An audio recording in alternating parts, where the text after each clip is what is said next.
इस वक्त flood forecasting division ने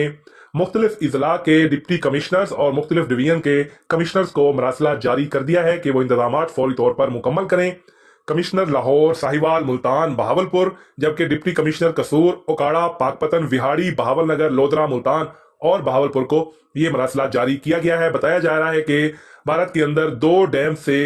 1 लाख क्यूसेक से ज्यादा पानी दरिया सतलज में छोड़े जाने का इम्कान है, जिसकी बड़ी वजह दरिया सतलज और दरिया ब्यास में पानी की सतह में इजाफा और 2 डैम जिसमें पूंग और भाखड़ा शामिल है, यहाँ पर पानी की सतह मुसलसल बुलंद हो रही है और ये दोनों डैम्स तकरीबन भर चुके हैं। भारत किसी भी वक्त स्पिलवेज खोल सकता है।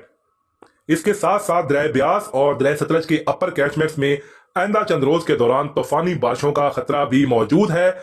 महकमा मौसमियात ने इस हवाले से भी आगाह कर दिया है कि इन बारिशों के बायस दरिया सतलज और ब्यास में पानी की सतह बुलंद होने के बाद दोनों डैम्स से पानी खारिज होगा, जिसकी वजह से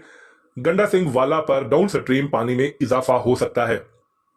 ये हिदायत जारी की गई हैं तमाम कमिश्नर्स और डिप्टी कमिश्नर्स को कि फौरी तौर पर इकदाम शुरू कर दिए जाएं और किसी भी बड़ी इमरजेंसी से बचने के लिए रेस्क्यू 1122 और दीगर तमाम इदारों को मुतहर्रिक कर दिया जाए।